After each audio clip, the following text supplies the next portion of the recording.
ચલો હવે પ્રકરણ 3 આપણે આ જોઈશું. તો ચલો પહેલો શું છે, 12 બાજુઓ વાળા નિયમિત બહુકોણના અંદરના બધા ખૂણાઓના માપનો સરવાળો શોધો. ચલો 12 બાજુ હોય, બાજુઓ કેટલી એની 12, ધારો કે 12 બાજુ હોય, ધારો કે આ એક ચતુષ્કોણ લઉં તો આની 1 2 3 4 આવી 12 બાજુ વાળો જે બી બનતો હોય, બરોબર, જે બી કોણ બનતો હોય એ રહ્યો, તેમાં બાજુઓ કેટલી કીધી છે 12 બાજુઓ, બરોબર. તો 12 બાજુવાળો નિયમિત બહુકોણના અંદરના બધા ખૂણાના માપનો સરવાળો. જ્યારે બી નિયમિત બહુકોણ કીધું હોય તો એના માટેનું સૂત્ર યાદ રાખી લો કે n બાજુવાળા બહુકોણના અંદરના ખૂણાનો સરવાળો, સૂત્ર આવી ગયું આપણું n - 2 × 180. જ્યાં n શું બતાવે આવી રહ્યો n એવું કહે કે જેટલી બાજુ, ધારો કે ચતુષ્કોણનું કીધું હોય 4 બાજુ કીધું હોય તો n બરાબર 4 આવત, બરોબર. અહીંયા બાજુઓ કેટલી કીધી 12, તો અહીંયા n બરાબર આપણે કેટલી આવશે 12, અને બસ એની એક કિંમત આની અંદર મૂકી દેવાની. તો n ની જગ્યા કેટલા મૂકવાના 12, 12 - 2 × 180. અહીંયા n ની જગ્યા મૂક્યા 12 - 2 × 180, બરોબર. આ શું કહે કે n બાજુવાળા બહુકોણના અંદરના ખૂણાનો સરવાળો. આનાથી આપણને અંદરના ખૂણાનો સરવાળો મળી જશે. આ રહ્યું સૂત્ર આપણે વાપરવાનું, જ્યાં n એટલે શું, બાજુઓ, જેટલી બાજુ આપી હોય એટલે, બરોબર. તો 12 બાજુ તો 12 - 2 × 180. 12 - 2 એટલે કેટલા થાય 10, અને ગુણ્યા 180. 180 × 10 એટલે કેટલા થશે 1800, બરોબર. ચલો બીજો દાખલો જોઈએ. એક ચતુષ્કોણના ચારે ખૂણાનું માપ કેટલું આપ્યું, 3x 4x 5x અને 6x, બરોબર. તો દરેક ખૂણાનું માપ શોધો. તો ચતુષ્કોણ હોય ને, ધારો કે આ ચતુષ્કોણ, તો આના ચારે ચાર ખૂણાનો સરવાળો કેટલો થાય 360. આ 1 2 3 અને 4, ચારે ખૂણાનો સરવાળો કેટલો થાય 360. તો ચતુષ્કોણના ચારે ખૂણાનો સરવાળો કેટલો થાય 360, બરોબર. હવે ચારે ખૂણાનો સરવાળો 360 થાય તો આમાં ચારે ખૂણા આપી દીધા, કયા 3x 4x 5x અને 6x. 3x આપ્યું, 4x આપ્યું, 5x આપ્યું અને 6x. તો આ ચારનો સરવાળો થશે 360. તો 3x 4x 6x અને 5x નો સરવાળો કેટલો થાય 360. પણ આ ખૂણા કમ્પ્લીટ નહીં હાલ્યા, આપણને x સ્વરૂપે હાલ્યા, એટલે આપણે x શોધી લઈએ ને તો આપણને આ ખૂણા મળી જાય. 3x કઈ ખૂણો ના કહેવાય, બરોબર. તો આપણને ખાલી એક માહિતી આપીએ 3x 4x 5x અને 6x, કે જેનો સરવાળો 360 થશે. તો જેનો સરવાળો કેટલો થયો 360, બરોબર. તો હવે આ જો ચારેનો સરવાળો કરો એટલે કેટલો થાય 18x બરાબર 360, બરોબર. એમાંથી આપણે x શોધવાનો હોય તો x ને પકડી રાખો, બરોબર. તો 360 તો એમના એમ, ભાગાકારમાં કોણ આવી જશે, આ ગુણાકારમાં 18 હતા, અહીંયા આવી જાય ભાગાકારમાં. હવે 18 × 20 કરો તો થાય 360. એમાંથી 18 કટ એટલે કેટલા વધ્યા 20. તો જવાબ કેટલો આવ્યો 20, બરોબર. હવે આ x બરાબર 20 આવ્યા ને, જેનાથી આ ચારે ચાર ખૂણા છે ને જે માહિતી આપી હતી ને આપણને મળી જશે. ચલો પહેલી માહિતી એટલે 3x એટલે પહેલો ખૂણો, તો 3 તો એમના એમ. હવે આપણે x ની જગ્યાએ કેટલા લખી દેવાના, આજે આપણે શોધ્યા ને, કેટલા શોધ્યા 20. તો 3 × 20 એટલે કેટલા થશે 60. એવી રીતના 4x એટલે 4 × 20 એટલે કેટલા થશે 80. 6x એટલે 6 × 20 એટલે કેટલા થશે 120. 5x એટલે 5 × x ની જગ્યા મૂકવાના 20 એટલે કેટલા થાય 100. તો ચાર ખૂણા કયા થયા 60 80 120 અને 100. ધારો કે આપણા ચતુષ્કોણ હતું, તો ધારો કે આ 60 નો હશે, આ હશે 80 નો, આ હશે 120 નો અને આ હશે 100 નો.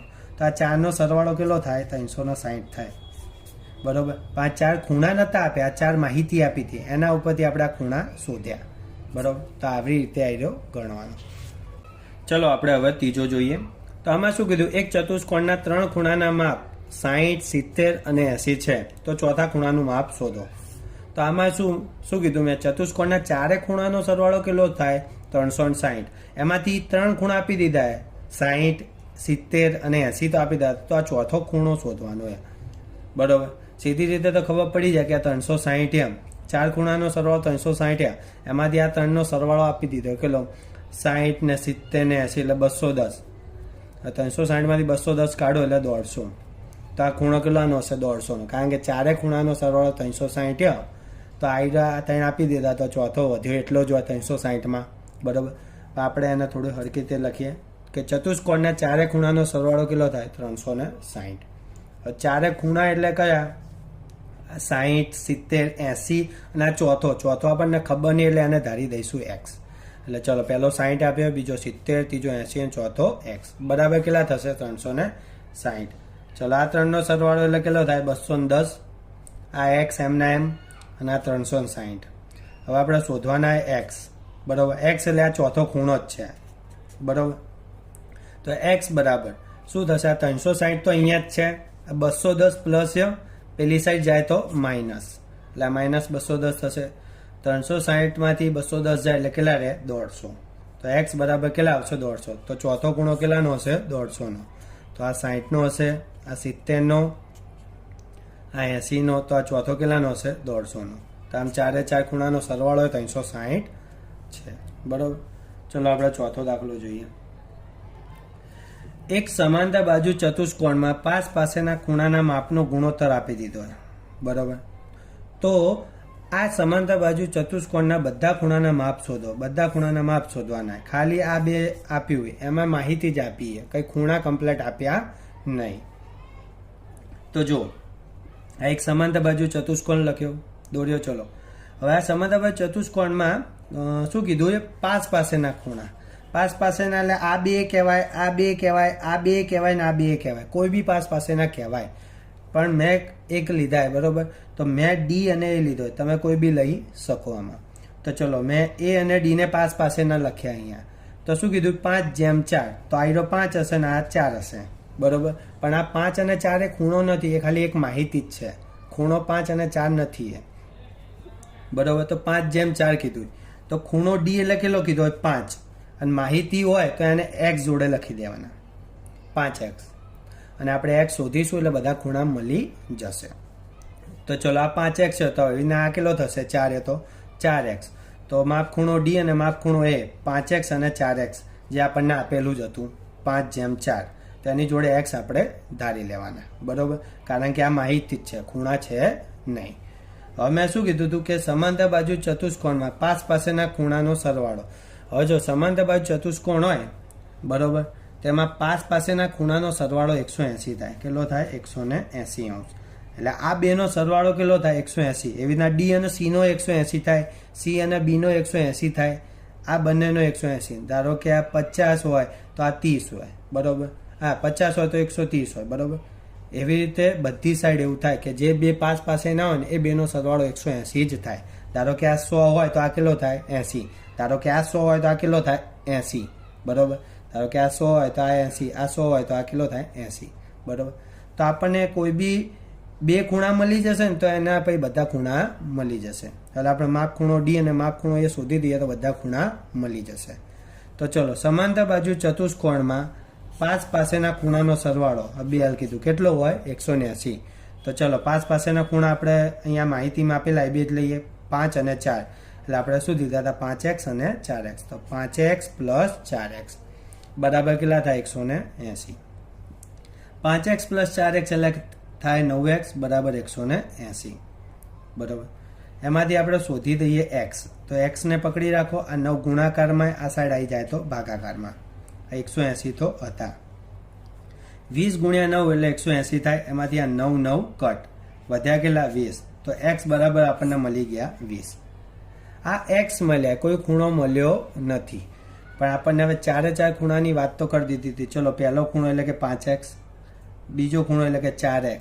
બરોબર, હવે ચલો પહેલો ખૂણો એટલે 5x, તો 5 તો છે અને x એટલે આપણે શોધ્યા કેટલા? 20. તો 5 ગુણ્યા 20 એટલે થાય 100. એટલે જો માપ ખૂણો ડી કિલો આવ્યો? 100. એટલે માપ ખૂણો ડી કિલો આવ્યો? 100. આવી ગયો 100. ચલો એવી રીતના માપ ખૂણો એ એટલે કેટલા? 4x. બરોબર, માપ ખૂણો એ એટલે આપણે લખ્યા હતા ને 4x એ જ.